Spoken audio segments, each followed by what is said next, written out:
Hello my dear students, today I am your Rashmi દીદી તમારી સામે ઇંગ્લિશ ગ્રામરનો એક ટોપિક અહીંયા લઈને રિપ્રેઝેન્ટ થઈ છું, જેનું નામ છે એક્ટિવ પેસિવ વોઇસ, કે જે મારા 5th સ્ટાન્ડર્ડના સ્ટુડન્ટ્સથી લઈને કોલેજ સુધીના સ્ટુડન્ટ્સને આ ટોપિકનું એક્સપ્લેનેશન કામમાં આવવાનું છે.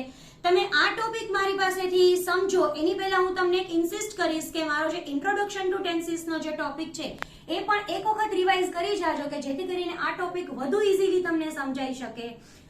But before starting my video, I must make you remember that please do subscribe my channel, like my videos and also share it. Okay, આજના વિડીયોથી તમને હું એક નવી વાત ઇન્ટ્રોડક્શન એ કરવાની છું કે આ ટોપિક કમ્પ્લીટ કર્યા પછી હું તમને થોડુંક હોમવર્ક પણ આપવાની છું કે જેના આન્સર્સ તમે મને કમેન્ટમાં જણાવી શકશો અને મને પણ ખબર પડશે કે તમને મારી પાસેથી કેટલું સમજાય છે અથવા વધારે શું સમજવા માંગો છો. તો એક્ટિવ પેસિવ વોઇસ નો ટોપિક આપણે ચાલુ કરીએ. તો what does it mean by active passive voice? તો એક્ટિવ વોઇસ સેન્ટેન્સ મતલબ આપણે જે રેગ્યુલર લાઈફમાં જે સેન્ટેન્સીસ આપણે બોલીએ છીએ જેનું ફોર્મેશન આપણને ખબર છે, that is subject plus verb plus object. તો એ એક્ટિવ વોઇસ નું થયું. અને એ જ વસ્તુને જ્યારે આપણે ટ્વિસ્ટ કરશું, મતલબ ઓબ્જેક્ટને સબ્જેક્ટ બનાવશું અને વર્બનું જ્યારે થર્ડ ફોર્મ યુઝ કરશું અને સબ્જેક્ટને ઓબ્જેક્ટ બનાવશું, આખું જે સેન્ટેન્સ ફોર્મેશન છે એ ચેન્જ થઈ જશે. then it will be converted into passive voice, right? So now let us see with examples only. સૌથી પહેલા આપણે સિમ્પલ પ્રેઝન્ટ ટેન્સના સેન્ટેન્સની વાત કરીએ તો આપણને ખબર છે એક્ટિવ વોઇસ જેનું સેન્ટેન્સ ફોર્મેશન થાય સબ્જેક્ટ પ્લસ V1, મતલબ કે વર્બનું ફર્સ્ટ ફોર્મ જેમાં થર્ડ પર્સન સિંગ્યુલરનો અગર સબ્જેક્ટ હોય તો તમે એસ કે ઈએસ લગાડી શકો plus object, right? For example, my mother cooks delicious food, right? હવે આ જ વસ્તુને આપણે જ્યારે પેસિવમાં કન્વર્ટ કરવું છે તો એનું સેન્ટેન્સ ફોર્મેશન શું થઈ જશે કે ઓબ્જેક્ટ છે એ સબ્જેક્ટ બની જશે, સો ઓબ્જેક્ટ ફર્સ્ટ આવી જશે. ધેન જસ્ટ બીકોઝ કે સિમ્પલ પ્રેઝન્ટ ટેન્સ છે એટલે એમાં એમ ઇઝ આર લાગશે પ્લસ V3. અહીંયા એક વસ્તુ તમારે કોમન બધા ટેન્સ માટે એ તો યાદ રાખવાનું કે બધા ટેન્સમાં પેસિવ વોઇસમાં વર્બનું થર્ડ ફોર્મ જ યુઝ થશે, V3 compulsory, so don't forget it. V3 plus એમાં આપણે એક એક્સ્ટ્રા વર્ડ એડ કરવાનો છે BY બાય, અને લાસ્ટમાં આવી જશે સબ્જેક્ટ એટલે કે એક્ટિવ વોઇસનો સબ્જેક્ટ જે અહીંયા બની જશે ઓબ્જેક્ટ, એટલે એ લાસ્ટમાં ટ્રાન્સફર થઈ જશે. તો અહીંયા મેં તમને એક્ઝામ્પલ આપ્યું હતું like my mother cooks delicious food. તો આમાંથી તમે પહેલા ઓબ્ઝર્વ કરો કે ઓબ્જેક્ટ શું બનશે? મારી મમ્મી સરસ જમવાનું બનાવે છે. શું બનાવે છે? સરસ મજાનું જમવાનું, ડિલિશિયસ ફૂડ. તો એ ઓબ્જેક્ટ છે જે અહીંયા આપણો સબ્જેક્ટ બની જશે. તો according to our sentence formation આપણે ડિલિશિયસ ફૂડને પહેલા લખશું, એની સાથે એમ ઇઝ કે આર માંથી શું આવશે? Obviously is.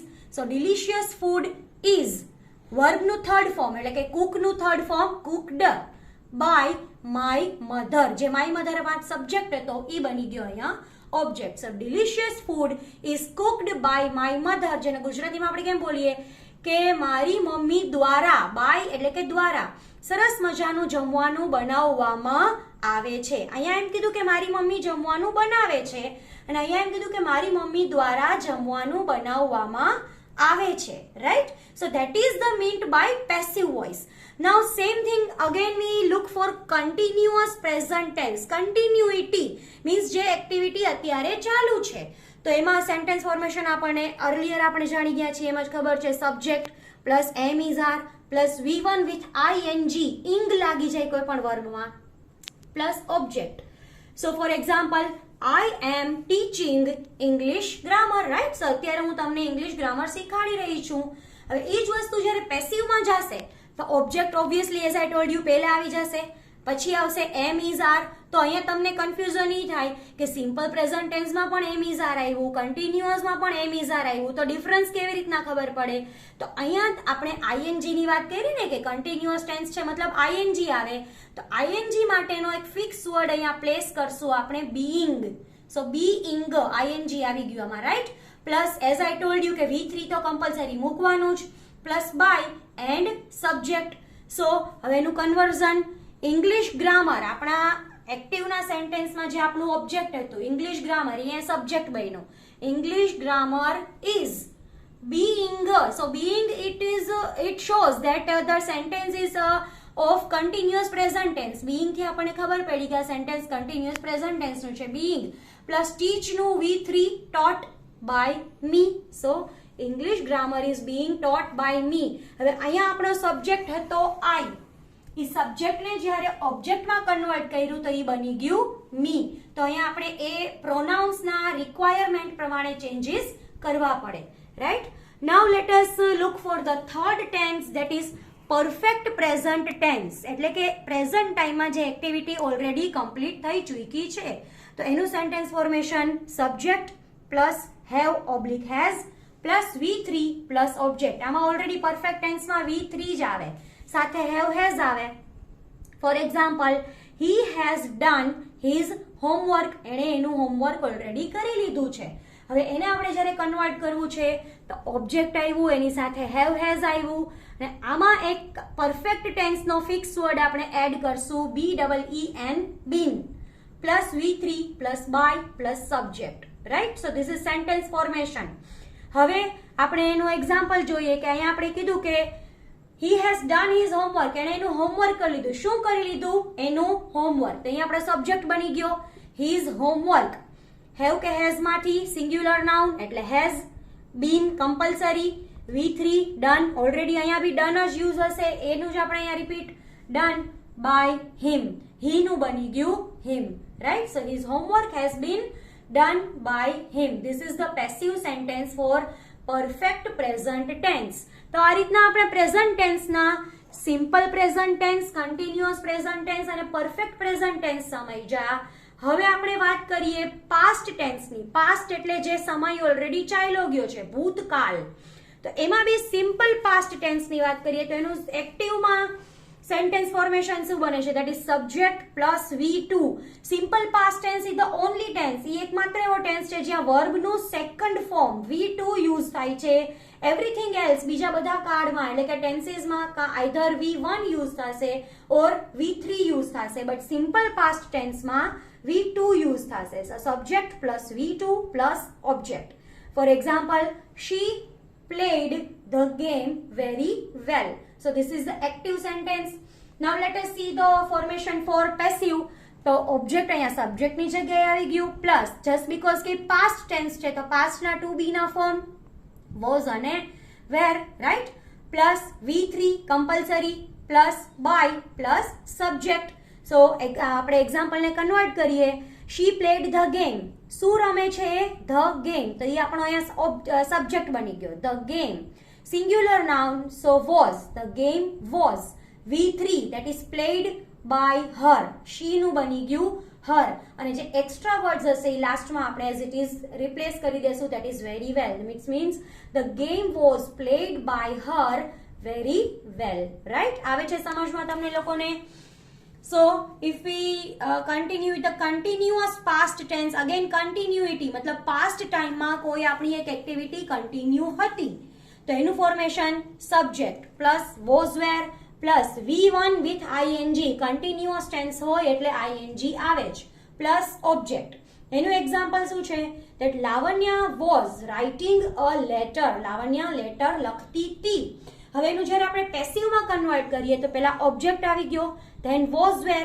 હવે જેમ આપણે કન્ટિન્યુઅસ પ્રેઝન્ટનું પેસિવ જોયું હતું જેમાં બીઇંગ હતું, એમ કન્ટિન્યુઅસ પાસ્ટમાં પણ કન્ટિન્યુઇટીની વાત આવે એટલે બીઇંગ શબ્દ આપણે એડ કરશું, plus V3 compulsory plus by and subject.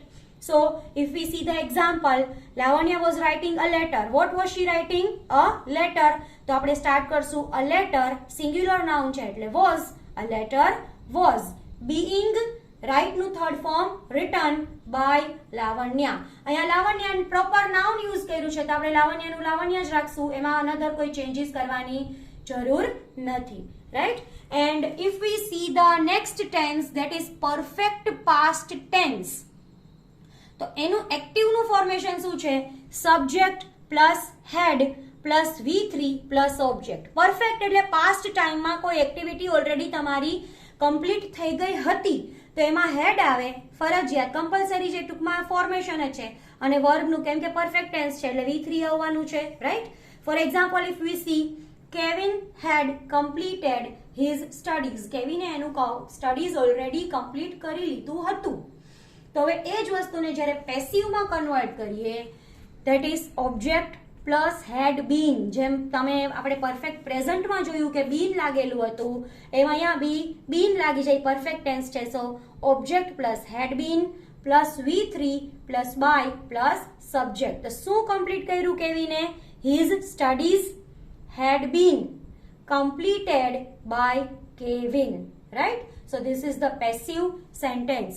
So see students, these were the sentences or rules which I make you understand how to convert it. मतलब active નું passive માં convert કરવું, sometimes તમને passive આપ્યું હોય તો passive નું active માં convert કરવું. આ રીતના તમે એક વખત રૂલ્સ મગજમાં બેસાડી દેશો, પછી તમારી સામે કોઈ પણ સેન્ટેન્સીસ આવશે એને તમે ઇઝીલી કન્વર્ટ કરી શકશો. હવે આ જ ટોપિકને રિલેટેડ હું તમને 5 થી 6 સેન્ટેન્સ હોમવર્ક માટે આપીશ, જે તમે મને કમેન્ટમાં જેનો આન્સર તમે મને સોલ્વ કરીને દઈ શકશો. So wait for the homework.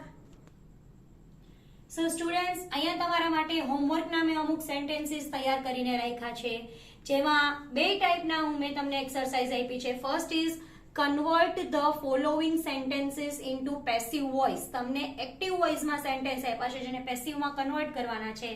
3 sentence હું તમારા માટે રીડ કરી દઉં છું. My father drives a car.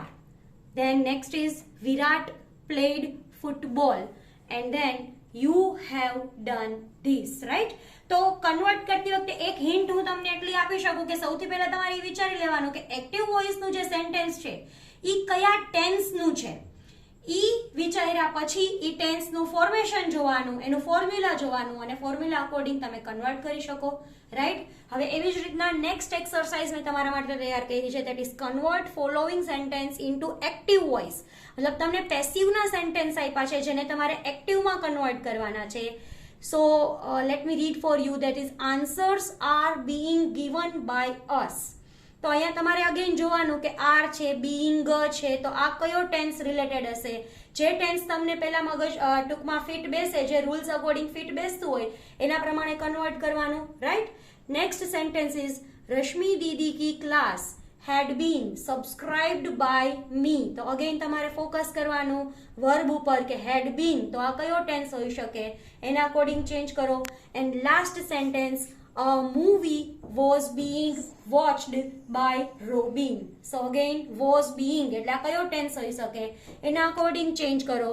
So C students, મેં તમને ફોર્મેશન શીખવાડ્યા, રૂલ્સ શીખવાડ્યા, અને એના અકોર્ડિંગ મેં તમને થોડુંક હોમવર્ક પણ આપ્યું છું. આશા રાખું છું કે તમે આ આન્સર્સ મને દેશો, અને નહીં સમજાણું હોય તો એના ઉપર પણ મને કમેન્ટ કરશો. સો ટીલ નાવ, બાય.